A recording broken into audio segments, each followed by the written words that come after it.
James Smith was widely acknowledged as one of the hospital's most exceptional specialists. As a highly skilled surgeon, he spared no effort to not only save his patients' lives, but also to ensure their long-term well-being. By the age of 35, James had everything required for a comfortable life: a spacious house, a brand new car, and a fulfilling job that had become the cornerstone of his existence. Regrettably, his personal life didn't mirror his professional success. James had experienced marriage once before, but the union only lasted 2 years, a situation where two people seemed to have affection for each other but were ultimately incompatible. Fortunately, they had the courage to acknowledge their mistake in due time. James relished his bachelor lifestyle, affirming his preference for it. However, the solitary life had its downsides, with the primary one being the perpetual mess in his house. This wasn't because James enjoyed living in untidiness or was a slob. Irregular work hours, night shifts, and demanding surgeries demanded most of his time and energy, leaving little for household chores or cooking. Hence, when James's parents visited, it was a nightmare. "James, you can't continue living in this filth. Hire a maid or get a cleaning service. Everyone does it nowadays," his mother chided. His father, more understanding, refrained from excessive criticism. Neither of them fully comprehended James's situation or desired to meddle in his personal life. Nevertheless, deep down, James knew he needed to reevaluate his approach to life. The young surgeon tried not to obsess over his relationship status. It wasn't that he was opposed to the idea of a romantic relationship, but more often than not, his attempts to forge one didn't lead to anything substantial. Having resigned to the idea of remaining single indefinitely, James continued to lead his life as it was, a choice that some found difficult to accept. Daily challenges didn't perturb him much. They made him more attentive and engaged in his own life. For instance, after a grueling night shift, James realized his fridge was empty, and he risked going home without dinner. Fortunately, a nearby supermarket offered a convenient solution. As he left his SUV in the parking lot and walked toward the store, the cold and cloudy weather, along with piercing gusts of wind, made him shudder. He raised the collar of his coat, quickening his pace. Suddenly, he spotted a young mother with a boy, roughly 6 years old, standing at the entrance. The woman, shivering in the cold, was appealing to passers-by, explaining that her purse had been stolen and asking for $1 to buy bread. It was evident to James that the woman and her child weren't beggars. Tears welled up in the woman's eyes, tugging at the young surgeon's heart. Her clothing appeared worn and outdated, indicating a life of hardship. She would lower her gaze in embarrassment each time a passerby offered a few cents. James didn't hesitate. He emptied his pockets, intending to help the stranger. Since he could use his card for supermarket purchases, parting with his cash was no issue. Approaching the woman, he handed her the money and gently inquired, "Miss, is there anything else I can do for you?" The stranger met his gaze and hesitantly shook her head. In that moment, James realized that he needed to do more for the woman and her child. "You know what? Don't stand out here in the cold. Please wait for me in the car, okay? At least you'll have a chance to warm up. Here are the keys. Just press the alarm button and the door will open. Do you see that black SUV over there?" James pointed to his car. The woman accepted the keys hesitantly, then, after a brief moment of uncertainty, made her way towards the car. As he watched them leave, James noticed that the boy was limping, causing another pang of compassion to grip his heart. Inside the supermarket, James intentionally purchased more food than he actually needed. He was motivated by a compelling idea he couldn't fully explain, but believed it was an opportunity not to be missed. With 2 massive bags of groceries in tow, he headed to his Dodge. Upon arriving, he was pleased to find that the boy and his mother had warmed up and appeared in better spirits. The child, with a grin on his face, was captivated by the buttons on the dashboard, trying to press everyone. Concealing a smile, James loaded the bags into the back seat alongside the boy and then took the driver's seat. The woman in the passenger seat visibly tensed up, clearly consumed by worry. She cast a nervous glance at the driver, James, who paused for a moment before sharing the idea he'd conceived back at the supermarket. "Please don't take this the wrong way, miss," James began, "but I have a feeling that you're facing not only financial difficulties, but housing problems as well. You see, I live alone and spend most of my days at work. Would you be willing to work as my housekeeper with accommodation and, of course, a good salary?" Upon hearing James's proposition, the woman blushed deep red.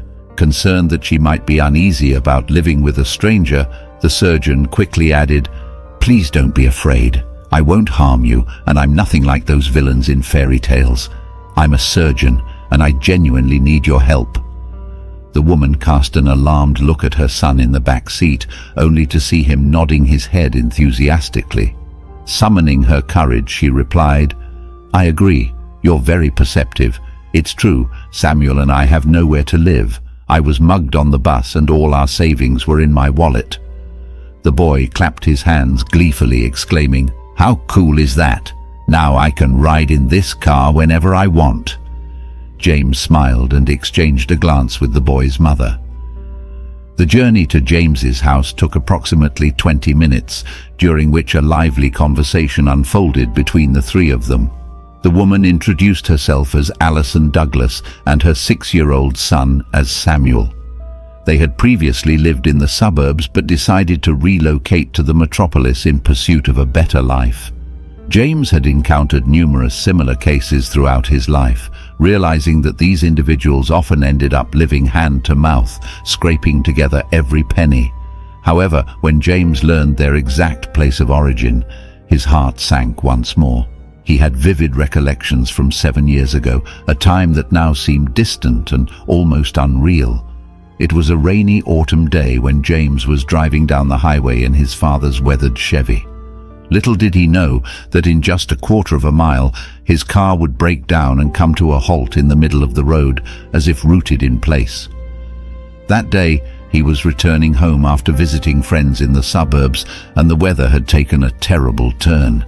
Heavy rain and fierce gusts of wind made it nearly impossible to work beneath the car's hood. The road was inundated with muddy streams, and it appeared eerily deserted, which deeply distressed the beleaguered medical student. Desperation set in as he surveyed the desolate scene. However, when he turned his head to the right, James suddenly noticed a road leading to a small farm. The thought crossed his mind, "What if I ask the locals for help? It will be dark soon, and spending the night in my car is not an appealing prospect." It seemed like the only logical course of action at the time. The young man had always been a proactive individual, unafraid of confronting challenges. Even as the rain poured heavily and the wind howled angrily, he hurried along, careful not to get covered in the sticky mud that muddied the dirt road. James pressed on, determined to reach the farm ahead. For half a mile he trudged through the pouring rain, his destination finally revealing itself. The farm buildings stood ahead, with the owner's house visible behind them. Shivering from the cold, he approached the house and knocked on the door. A faint light glowing inside raised his hopes. Moments later, the sound of a key turning in the lock preceded the appearance of a pretty brunette, roughly 21 years old, who stood at the threshold. Seeing the soaked man before her, she let out a soft sigh and promptly invited him inside. James couldn't help but admire her calm demeanor. Not only was this young woman bold enough to welcome a stranger into her home, but she also seemed to take it in stride, as if such occurrences were commonplace. Subsequently, he learned that her name was Jessica, and she had spent her entire life on the farm. As James recounted his bewildering story, Jessica offered him a warm cup of tea and a change of clothes, once belonging to her father. To his sincere surprise, Jessica wasn't just hospitable, but also incredibly engaging to converse with. During their talk, he discovered that her younger sister worked as a saleswoman in a flower shop. Her mother was recovering from a heart attack in the hospital, and her father had tragically passed away in an industrial accident 5 years ago. Jessica had stayed on the farm to take care of it, and for some inexplicable reason, James felt an undeniable comfort in her presence. He had no doubt that Jessica shared his feelings. They were so drawn to each other that when they found themselves wrapped in each other's arms, it felt completely natural. Of course, they both understood that their time together might be brief, marking the beginning and end of their romance in just a few hours, as if a love spell had been cast and dispelled by morning. James never revisited that area after that night, and he remained ignorant of Jessica's well-being. 7 years had passed since that fateful meeting, making it unrealistic to anticipate any future connection. Shaking off these memories, James gently inquired about the reason for Alison's young son's delay. She explained, "It's quite an unfortunate story. Samuel climbed a tree once but had a fall and ended up with a displaced ankle fracture. There's a surgery that could help him regain his mobility, but it's expensive." Alison's words hung with a melancholic tone. James nodded sympathetically, slowing down as he approached his house for parking. "Wow, is this where we're going to live now?" Samuel exclaimed, his admiration evident. "Apparently so, dear," Alison replied, casting an inquisitive glance at the homeowner. James smiled, unloaded the groceries from the car, and headed toward the house. Samuel and Alison followed. Needless to say, the family from the suburbs had never seen such luxury, even though James himself didn't consider his cozy home to be particularly exceptional or more sophisticated than standard norms. After preparing a quick dinner with the groceries he'd purchased, James invited his guests to eat. Then he showed them around the house and revealed their room. Throughout this time, Alison felt rather uncomfortable, as if she didn't quite belong in the grand and fancy house. The next day, Alison rose before everyone else and prepared breakfast. She then began cleaning the home. When James saw the results of his new maid's work, his joy knew no bounds. He was no longer ashamed to invite his parents or colleagues over. "You're a real magician, a true fairy of cleanliness," James said with a smile. Alison's cheeks flushed at the compliment. After breakfast, James wished Samuel a good day and went to work. He felt no worry about leaving the strangers alone in his house during the day.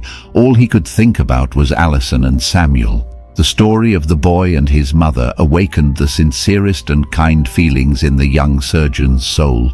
It had been a long time since James had felt this way, and the realization filled his heart with pure joy.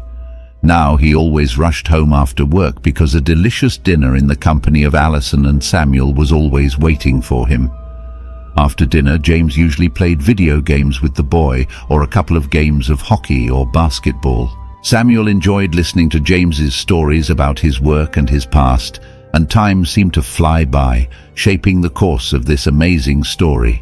In just a couple of months, James unintentionally grew attached to both Alison and Samuel.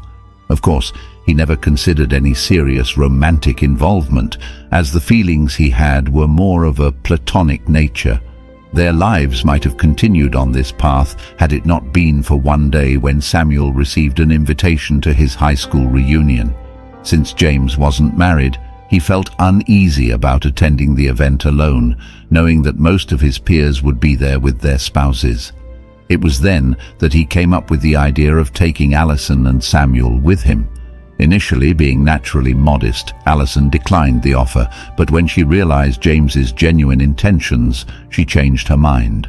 Before the event, the young surgeon purchased a beautiful evening dress for Alison and a suit for Samuel. The reunion was scheduled to take place at the very school that had set James on his life's path. When the three of them arrived at the bustling assembly hall, the walls were adorned with photographs of the most accomplished graduates, as well as those who had left this world prematurely. Suddenly, Alison came to a halt in front of one of the photographs, releasing James's hand. Tears welled up in her eyes and streamed down her cheeks. Surprised, James gazed at his companion and then turned his attention to the photograph in the black frame hanging on the wall. The face of the young woman in the picture seemed faintly familiar to James. But when he recollected who she was, his heart felt as if it might shatter from the pain. "Jessica," the man whispered involuntarily, taking a step back. Alison quivered but ceased crying. Looking at her companions with teary eyes, she asked, "Did you know my sister?" It was now James's turn to be taken aback, but what Alison revealed next truly left him in shock. It turned out that Alison was the younger sister of the very Jessica with whom James had had that unforgettable one-night encounter 7 years ago. Jessica had tragically passed away during childbirth due to internal bleeding, and Samuel was her son. Nobody knew who the boy's father was. "I never told Samuel the truth and simply became his mother," Alison whispered, her words coming out haltingly. It was only then that Samuel grasped the full import of what Alison was saying. The man had inadvertently spent the night with a fellow graduate from the very school he had once attended, and now, by the twists of fate, he had taken in Jessica's sister and the boy who might well be his own son. Leading Alison and Samuel outside, James knelt before them and earnestly sought forgiveness. Samuel had no understanding of why James was acting so strangely, but Alison comprehended everything without the need for words. By some absurd twist of fate, destiny had connected the woman with someone who was indirectly connected to the tragedy that had claimed her elder sister's life. Jessica had been determined to raise her child on her own, but fate had different plans. Even though it wasn't truly James's fault, he still felt an overwhelming sense of responsibility for what had occurred. Upon their return home, the first thing James did was reach out to a friend who specialized in musculoskeletal injuries. He was determined to provide Samuel with a new life, free from disability and poverty. A subsequent DNA test only confirmed the surgeon's suspicion that Samuel was his son. Having established his paternity, James not only welcomed the boy into his life, but also made a formal proposal of marriage to Alison. He was wholly confident that he was making the right decision and believed that Jessica, watching from heaven, would wholeheartedly approve of his choice.